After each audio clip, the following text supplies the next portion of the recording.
الحمدللہ رب العالمین الرحمن الرحیم مالک یوم الدین ایاک نعبد و ایاک نستعین اہدنا الصراط المستقیم صراط الذین انعمت علیہم غیر المغضوب علیہم ولا الضالین آمین۔ اللہم صلی علی محمد وعلی آل محمد کما صلیت علی ابراہیم وعلی آل ابراہیم انک حمید مجید۔ اللہم بارک علی محمد وعلی آل محمد کما بارکت علی ابراہیم وعلی آل ابراہیم انک حمید مجید۔ الصلاۃ والسلام علیک یا رسول اللہ، الصلاۃ والسلام علیک یا حبیب اللہ، الصلاۃ والسلام علیک یا رحمۃ للعالمین وعلی آلک واصحابک یا خاتم النبیین۔ واجب الاحترام برادران اسلام، سب کی سب تعریفیں اللہ رب العالمین عز و جل کے لیے، جس نے پوری کائنات کو وجود عطا فرمایا، اور درود لامحدود اور سلام بے شمار ہمارے پیارے نبی حضرت محمد مصطفیٰ صلی اللہ علیہ وسلم کی ذات گرامی پر کہ جنہوں نے دنیا میں تشریف لا کر حق کا بول بالا فرمایا۔ واجب الاحترام برادران اسلام، موجودہ حالات کے تناظر میں آج کے بیان کا عنوان ہے اسلامی سیاست قرآن و حدیث کی روشنی میں۔ انشاءاللہ آج مختصر طور پر اسلامی ریاست قرآن و حدیث کی روشنی میں اس موضوع کو ڈسکس کریں گے، اور اگلے بیان کے اندر انشاءاللہ العزیز الیکشن اور ووٹ کی شرعی حیثیت، اس موضوع پر قرآن و حدیث کی روشنی میں گفتگو کروں گا۔ اللہ تبارک و تعالیٰ مجھے حق اور سچ کہنے کی توفیق عطا فرمائے، اور ہم سب کو قرآن و سنت کے سچے اور سچے راستے پر چلنے کی توفیق عطا فرمائے، آمین ثم آمین۔ برادران اسلام، ایک ہے اسلامی سیاست اور ایک ہے غیر اسلامی سیاست۔ اسلامی سیاست وہ ہے جو قرآن و سنت کے تابع ہے، اور غیر اسلامی سیاست وہ ہے جو قرآن و سنت کے تابع نہیں بلکہ دنیاوی مفادات کے تابع ہے۔ اسلامی سیاست کا واضح طور پر شرعی حکم ہمیں قرآن و حدیث سے معلوم ہو جاتا ہے، کیونکہ سیاست اپنی ذات میں کوئی بری چیز نہیں ہے۔ سیاست کا معنی ہوتا ہے حکمت اور تدبیر کے ذریعے مسلمانوں کے بھلے کے لیے اور بھلائی کے لیے اور اچھائی کے لیے کام کرنا۔ سیاست اپنی ذات میں کوئی بری چیز نہیں، بلکہ سیاست کا ذکر اللہ کے قرآن میں موجود ہے اور پیارے نبی صلی اللہ علیہ وسلم کے فرمان میں موجود ہے۔ اسلامی سیاست وہ ہوتی ہے جس میں مسلمانوں کا بہت زیادہ بھلا ہوتا ہے، دنیا و آخرت کا فائدہ ہوتا ہے، اور غیر اسلامی سیاست وہ ہوتی ہے جس میں مسلمانوں کا بہت زیادہ نقصان ہوتا ہے اور ان کے دین اور دنیا کی تباہی ہو جاتی ہے۔ اسلامی سیاست کیا ہے؟ آج مختصراً قرآن و حدیث کی روشنی میں اس بات کو سمجھنے کی کوشش کریں گے، چونکہ غیر اسلامی سیاست اور ریاست ایک بت ہے جسے گرانا ضروری ہے۔ ڈاکٹر اقبال رحمۃ اللہ علیہ نے فرمایا تھا، یہ بت کے تراشیدہ تہذیب نبی ہے، غارت گرے کاشانہ دین نبوی ہے، بازو تیرا توحید کی قوت سے قوی ہے، اسلام تیرا دیس ہے تو مصطفی ہے، نظارہ دیرینہ زمانے کو دکھا دے، اے مصطفی خاک میں اس بت کو ملا دے۔ یعنی غیر اسلامی سیاست اور ریاست کا جو بت ہے اسے خاک میں ملا، اور اسلامی سیاست اور اسلامی ریاست کے لیے کوشاں ہو جا۔ ایک اور مقام پر مصور پاکستان فرماتے ہیں، گفتار سیاست میں وطن اور ہی کچھ ہے، ارشاد نبوت میں وطن اور ہی کچھ ہے۔ ایک اور مقام پر بڑی خوبصورت بات انہوں نے کی ہے اور پوری بات سمجھا دی ہے۔ اسلامی اور غیر اسلامی سیاست اور ریاست کو الگ الگ کر کے انہوں نے دکھا دیا ہے. وہ فرماتے ہیں نظام بادشاہی ہو یا جمہوری تماشا ہو، نظام بادشاہی ہو یا جمہوری تماشا ہو، جدا ہو دین سیاست سے تو رہ جاتی ہے چنگیزی. یعنی چاہے بادشاہی نظام ہو، چاہے صدارتی نظام ہو، چاہے پارلیمانی نظام ہو، چاہے جمہوری نظام ہو، جس نظام سے دین جدا ہو جائے وہ نظام ایک چنگیز خان کی چنگیزی والا نظام باقی رہ جاتا ہے، یعنی ظلم و ستم والا نظام باقی رہ جاتا ہے.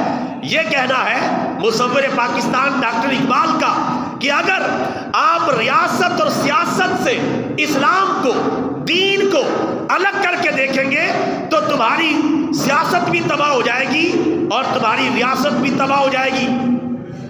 چونکہ مسلمانوں کو امن و سکون ملے گا تو اسلامی سیاست کے ذریعے قائم ہونے والی اسلامی ریاست میں ملے گا. میں اس کی تفصیل انشاءاللہ ایک قرآن پاک کی آیت پیش کرتا ہوں اور ایک حدیث مبارکہ پیش کرتا ہوں، اس کے بعد دیگر تفصیلات آپ کی خدمت میں پیش کرنا چاہوں گا. یہ آیت کریمہ پارہ نمبر 17 سورۃ الحج کی آیت نمبر 41 ہے، جس میں اللہ تبارک و تعالیٰ نے بتایا ہے کہ اسلامی سیاست کے ذریعے جو اسلامی ریاست قائم ہوگی اس میں جو حکمران بنیں گے ان کی کیا ذمہ داریاں ہوں گی.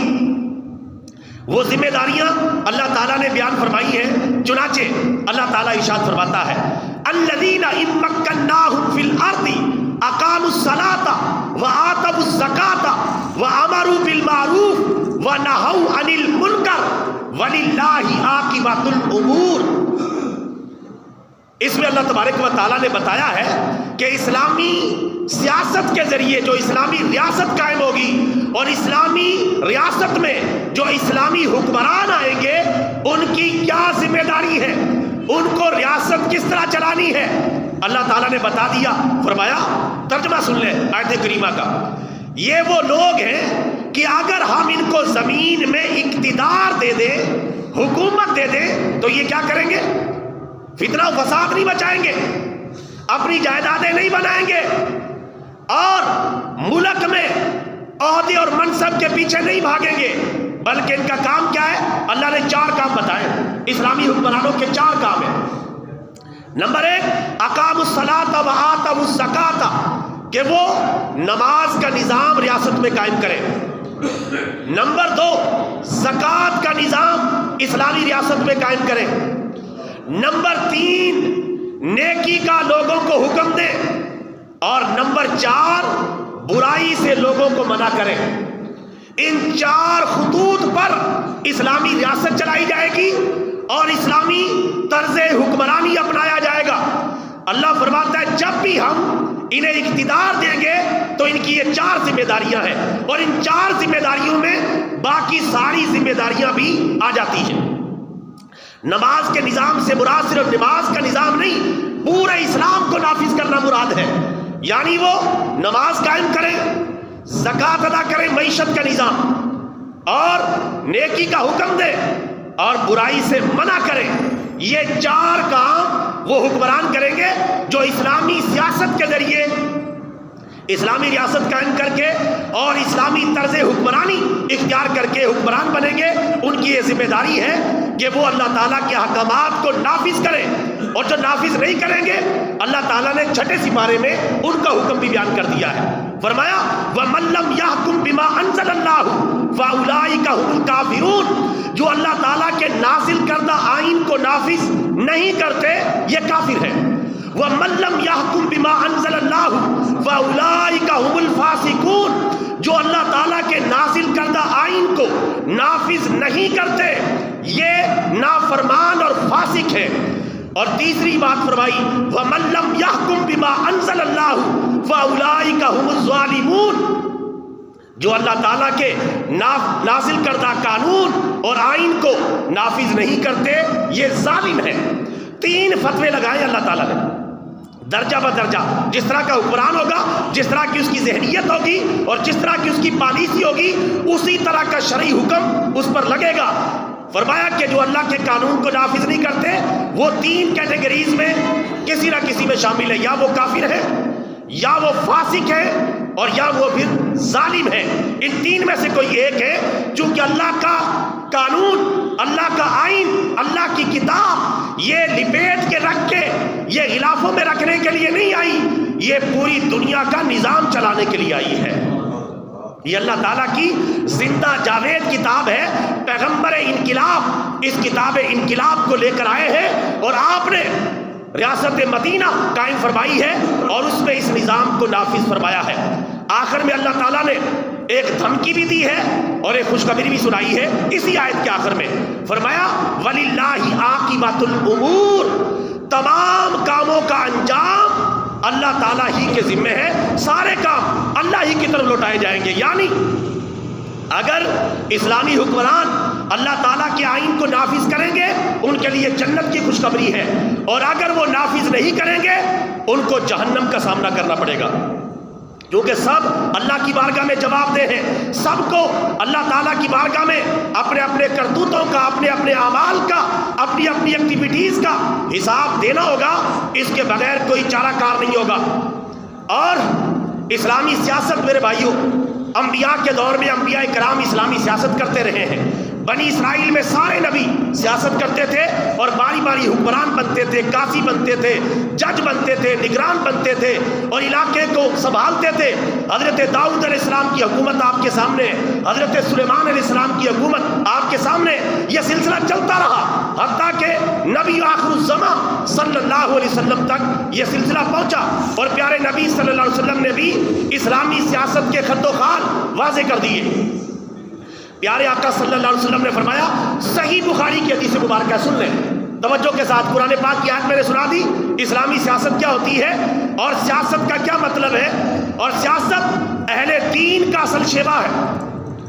اللہ کے پیارے نبی صلی اللہ علیہ وسلم فرماتے ہیں، صحیح بخاری کی حدیث ہے، کانت بنو اسرائیل تسوسہم الانبیاء، بنی اسرائیل کے نبی سیاست کرتے تھے، سیاست کرتے تھے اور سیاست کے ذریعے ریاست کا نظام چلاتے تھے۔ اس کے بعد فرمایا کہ میں آخری نبی ہوں، میرے بعد تو اب کوئی نبی نہیں۔ پہلے بنی اسرائیل کے نبی آتے رہے، جاتے رہے اور باری باری امور سیاست کو سنبھالتے رہے، لیکن میں آخری نبی ہوں، میرے بعد کوئی نبی نہیں۔ تو صحابہ کرام نے پوچھا، یا رسول اللہ پھر آپ کے بعد سیاست کے نظام کو، ریاست کے نظام کو کون چلائے گا؟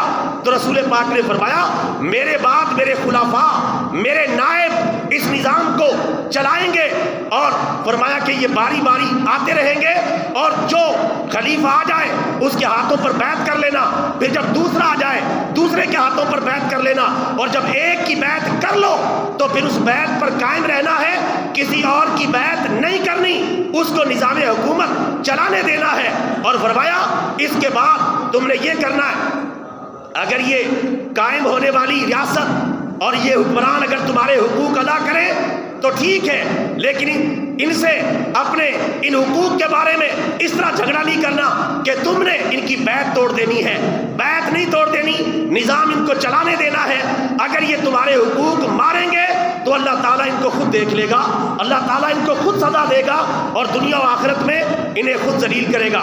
تو رسول پاک نے یہاں بتایا بنی اسرائیل کے انبیاء کرام سیاست کرتے تھے، اور میرے بعد سیاست کا کیا طرز عمل ہوگا وہ بھی آپ صلی اللہ علیہ وسلم نے واضح کر دیا۔ اور رسول پاک کے جانے کے بعد حضرت ابو بکر نے سیاست کی، حضرت عمر نے سیاست کی، حضرت عثمان نے سیاست کی، حضرت علی نے سیاست کی، اور یہ دین کے بھی امام تھے، دنیا کے بھی امام تھے۔ حضرت ابو بکر مصلی رسول کے بھی امام تھے اور سیاست مصطفیٰ کے بھی امام تھے۔ اسی طرح حضرت عمر مصلی رسول کے بھی امام تھے اور سیاست مصطفیٰ کے بھی امام تھے۔ اسی طرح اپنے دور میں حضرت عثمان مصلی رسول کے بھی امام تھے اور سیاست انبیاء کے بھی اور سیاست مصطفیٰ کے بھی امام تھے۔ اور اسی طرح حضرت علی مصلی رسول کے بھی امام رہے اور سیاست مصطفیٰ علیہ تحیت و ثنا کے بھی امام بن کر رہے۔ اور یہ نظام کہاں چلایا جاتا تھا؟ مسجد نبوی کے اندر عام طور پہ بیٹھ کے یہ نظام چلایا جاتا تھا۔ پتہ چلا جب تک سیاست کی بنیادیں مسجد سے بلند ہوتی رہی، مسجد سے اس کا تعلق رہا، جب تک جو ہے اہل دین سے اس کا تعلق رہا اس وقت تک جو ہے دین کی بنیادیں بھی مضبوط رہی اور دنیاوی حوالے سے بھی مسلمان مضبوط رہے. اور جب یہ سیاست مسجد سے نکل کر اور اسلامی مراکز سے نکل کر قرآن و سنت کی تعلیمات سے آزاد ہو کر یہ دنیا پرستوں کے ہاتھوں میں چلی گئی, اقتدار کے پجاریوں کے ہاتھوں میں چلی گئی اور دولت کے پجاریوں کے ہاتھوں میں چلی گئی, تو پھر سیاست کا کیا حال ہو جاتا ہے وہ آج ہمارے سامنے ہے جہاں تک صورتحال پہنچی ہوئی ہے. میرے بھائیوں, آج یہ کہا جاتا ہے کہ سیاست پر بات نہ کی جائے, یہ اہل دین کا کام نہیں ہے, یہ مسجد کی جگہ نہیں ہے. مجھے بتائیں نبی پاک صلی اللہ علیہ وسلم نے ریاست اور سیاست کا نظام بیٹھ کر کہاں چلایا؟ مسجد نبوی شریف کے اندر. حضرت ابو بکر نے کہاں چلایا؟ مسجد نبوی شریف کے اندر بیٹھ کر. حضرت عمر نے کہاں سے چلایا؟ مسجد نبوی شریف کے اندر بیٹھ کر. حضرت عثمان نے کہاں چلایا؟ مسجد نبوی شریف کے اندر بیٹھ کر. حضرت علی نے کہاں سے چلایا؟ قرآن و سنت کی تعلیمات کے ذریعے. یہ سارا نظام وہ آگے لے کے چلتے رہے. وہ ہماری دین کے بھی امام تھے اور ہماری دنیا کے بھی امام تھے, اور قرآن و سنت کے تابع ان کی سیاست تھی. اور جب سیاست اس سے جدا ہوئی ہے, سیاست الگ کر دی گئی ہے, ریاست الگ کر دی گئی ہے, دین الگ کر دیا گیا ہے, دنیا الگ کر دی گئی ہے, یہیں سے تباہی مچی ہے. حالانکہ ہمارے اسلام میں دین اور دنیا الگ الگ نہیں. ہماری تو ہر نماز کے بعد مانگے جانے والی دعا کتنی شاندار ہے, وہ بتا رہی ہے کہ دین اور دنیا میں کس طرح بیلنس رکھنا ہے. ربنا آتنا فی الدنیا حسنہ وفی الآخرۃ حسنہ وقنا عذاب النار. کیا ترجمہ ہے اس کا؟ اے ہمارے پروردگار, ہماری دنیا کو بھی شاندار بنا دے, ہماری آخرت کو بھی شاندار بنا دے, اور ہمیں جہنم کے عذاب سے بچا لے. تو ہمارا دین اور دنیا یہ کوئی الگ الگ چیز نہیں ہے. یہ یہودیوں کا طریقہ کار ہے, یہ یورپ کا طریقہ کار ہے, یہ عیسائیوں نے ایک اپنا کلچر ڈیولپ کیا ہے کہ ریاست الگ ہے, سیاست الگ ہے. مسلمانوں کے ہاں یہ چیز نہیں ہے کہ ریاست الگ ہو, سیاست الگ ہو. مسلمانوں کی ریاست بھی اور سیاست بھی اللہ کے قرآن کے تابع ہے, محمد عربی کے فرمان کے تابع ہے. لہذا میرے بھائیوں, جب ہم اس بات کو سمجھ جائیں گے تب ہی ہم ایک اسلامی حکومت قائم کر سکیں گے, ورنہ علیحدہ سے ایک علاقہ لے کے بیٹھے رہیں گے, ایک وطن لے کے بیٹھے رہیں گے, یہ 4-5 صوبے لے کے بیٹھے رہیں گے. اس میں کبھی بھی جو ہے ترقی نہیں ہوگی, کبھی بھی اسلامی سیاست قائم نہیں ہوگی جب تک ہم اپنی آنکھیں نہیں کھولیں گے, قرآن و حدیث کے مطابق اپنے آپ کو نہیں چلائیں گے. اور مصور پاکستان ڈاکٹر اقبال کا شعر میں نے آپ کو پہلے بھی سنا دیا ہے, دوبارہ سن لیں. وہ فرماتے ہیں نظام بادشاہی ہو یا جمہوری تماشا ہو, جدا ہو دین سیاست سے تو رہ جاتی ہے چنگیزی. اگر دین سیاست سے جدا ہو گیا تو چنگیزی, ظلم و ستم اور اقتدار اور حکومت پرستی باقی رہ جائے گی اور دین باقی نہیں رہے گا. اور رسول پاک نے اسی اسلامی سیاست کے ذریعے مدینہ منورہ کی ریاست مدینہ قائم فرمائی, اور ریاست مدینہ کو اللہ کے قرآن کے مطابق چلایا. اور اس کے بعد حضرت ابو بکر اس کے جانشین بنے, پھر حضرت عمر اس کے جانشین بنے, پھر اسی کے حضرت عثمان جانشین بنے, پھر حضرت علی اس کے جانشین بنے. یہ اسلامی سیاست اس طرح چلتی رہی اور پوری دنیا میں اسلام کا غلبہ ہوتا رہا. آپ کو پتا ہے انہی ادوار میں مسلمانوں نے کیسر و کسرا جیسی بڑی بڑی جو سپر پاورز تھی اس دور کی, انہیں اپنے پاؤں کے نیچے رونق دیا اور کچل کے رکھ دیا اور ان کے تخت و تاج کے اوپر قبضہ کر لیا. یہ اسلامی سیاست اور ریاست کی برکت تھی. اور جب اسلامی سیاست اور ریاست یکجا نہ ہو تو پھر آپ کو پتا ہے غزہ اور فلسطین کے مسلمان بھی رل جاتے ہیں, کشمیر کے مسلمان رل جاتے ہیں, شام اور عراق کے مسلمان جو ہے تباہ و برباد ہو جاتے ہیں. اس کی وجہ یہی ہے کہ ہماری سیاست دنیاوی لوگوں کے ہاتھوں میں چلی گئی, دنیا داروں, دنیا پرستوں.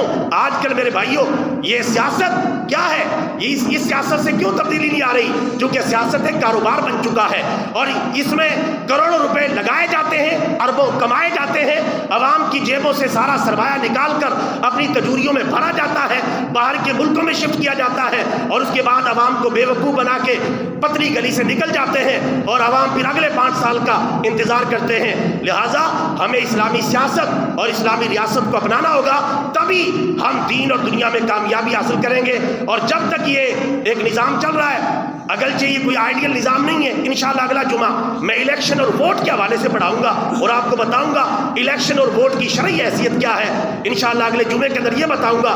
لیکن میں آپ سے یہ درخواست کروں گا, رسول پاک کی ایک مسنون دعا ہے, جامع ترمذی شریف کے اندر موجود ہے, حدیث شریف نمبر 3502 نمبر حدیث مبارکہ ہے. یہ مسنون دعا آپ نے اس وقت تک مانگتے رہنا ہے جب تک یہاں اسلامی حکومت قائم نہیں ہو جاتی. اور وہ دعا بڑی پیاری ہے.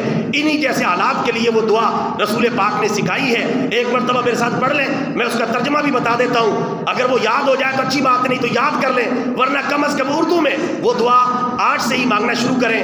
پیارے نبی کی بتائی ہوئی وہ دعا یہ ہے, اللہم لا تسلط علینا من لا یرحمنا ولا یخافک فینا.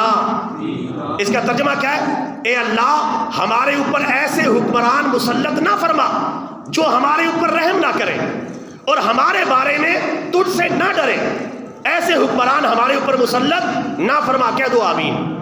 میرے بھائیوں یہ دعا مانگنی ہے, رسول پاک کی بتائی ہوئی دعا ہے, مسنون دعا ہے. الیکشن کے زمانے میں, ووٹنگ کے زمانے میں, نئی حکومت کے قیام کے زمانے میں مانگے. ہو سکتا ہے اللہ تعالیٰ ہمارے اوپر کوئی رحم کر دے اور اسلامی حکومت کے لیے کوئی پہلی اینٹ رکھی جائے, کوئی ہم اس طرف چل پڑے, ورنہ ہم دھکے کھاتے کھاتے یہاں تک پہنچ گئے. نہ ہماری سیاست بچی ہے, نہ ریاست بچی ہے, اور دین اسلام بھی ہمارے ہاتھوں سے نکل رہا ہے, اور دنیا بھر کے مظلوم مسلمان ہمیں اپنی مدد کے لیے پکار رہے ہیں. یہ دعا سب نے مانگنی ہے. اللہم لا تسلط علینا من لا یرحمنا ولا یخافک فینا. ترجمہ اس کا ہے, اے اللہ ہمارے اوپر ایسے حکمران مسلط نہ فرما جو ہمارے اوپر رحم نہ کرے اور ہمارے بارے میں تجھ سے نہ ڈرے. اللہ کرے کہ اسلامی حکومت کے لیے اس دفعہ راستہ ہموار ہو جائے, پہلی اینٹ رکھی جائے. اللہ تعالیٰ اس اسلامی ریاست میں ہمیں اسلامی قانون نافذ کرنے کی سعادت عطا فرمائے. وآخر دعوانا ان الحمد للہ رب العالمین.